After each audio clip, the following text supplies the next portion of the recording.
రెడ్డి, నేను రేణరెడ్డి కాలనీ నివాసిని. నేను టీఎస్ఆర్టీసీ కంట్రోలర్గా పనిచేస్తున్నాను.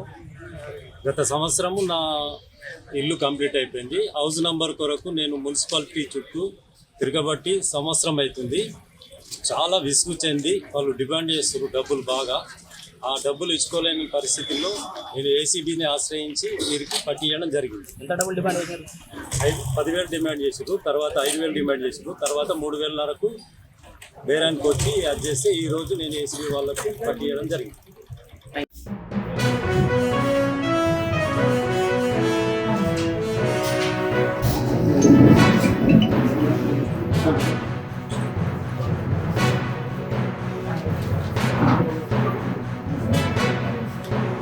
రోజు మధ్యాహ్నం 2:20 నిర్మల్ మున్సిపల్ కౌన్సిల్ కార్యాలయంలో రెవెన్యూ ఆఫీసర్ కొత్త గంగాధర్ గారు మరియు నవంత్ బిల్ కలెక్టర్ గారు ఇద్దరు కూడా 3,500 రూపాయలు లంచం తీసుకుంటూ ఏసీబీకి పట్టుబడినారు. వారు ఈ నిర్మల్ టౌన్ ఏఎన్ రెడ్డి నగర్కు చెందిన వెలమ గోపాల్ రెడ్డి గారు, ఆర్టీసీ కంట్రోలర్ గారు.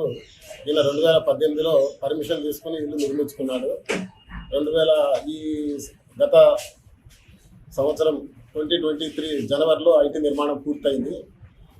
దానికి ఆయన పోయిన సంవత్సరం జూలైలో ఆ ఇంటిని అసెస్మెంట్ చేసి ఇంటి నెంబర్ ఇవ్వడం కోసం అని చెప్పేసి అప్లికేషన్ పెట్టుకుని అప్పటి నుంచి కూడా నెలకి 2 సార్లు చొప్పున కార్యాలయం చుట్టూ తిరుగుతున్నాడు. ఈ నవంత్ బిల్ కలెక్టర్ గారు ఆ పని కావాలంటే 10,000 రూపాయలు లంచం అడిగారు. ఆయన అడిగితే ఈ మొదటిసారిగా జనవరి 2 ఈ సంవత్సరం 10,000 రూపాయలు లంచం ఇస్తే నీ పని అవుతుందని చెప్పి అన్నాడు. అంటే అంత ఇచ్చుకోలేదని చెప్పేసి అంటే ఈ బిల్ కలెక్టర్ గారు 10,000 లంచం అడుగుతున్నాడని చెప్పేసి రెవెన్యూ ఆఫీసర్ గారు కొత్త గంగాధర్ గారిని ఆయన పోయి రిక్వెస్ట్ చేసుకున్నాడు.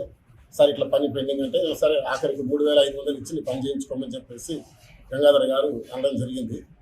ఈయన 3,500 ఇవ్వడానికి ఒప్పుకుని లంచం ఇవ్వడానికి ఇచ్చి పని చేయించుకోవడం ఇష్టం లేక మా దగ్గరకు వచ్చి దరఖాస్తు ఇచ్చాక ఈరోజు మేము గంగాధర్ గారు ఈ మన నవంత్ బిల్ కలెక్టర్ గారి ద్వారా పైసలు తీసుకుంటూ పట్టుబడ్డారు.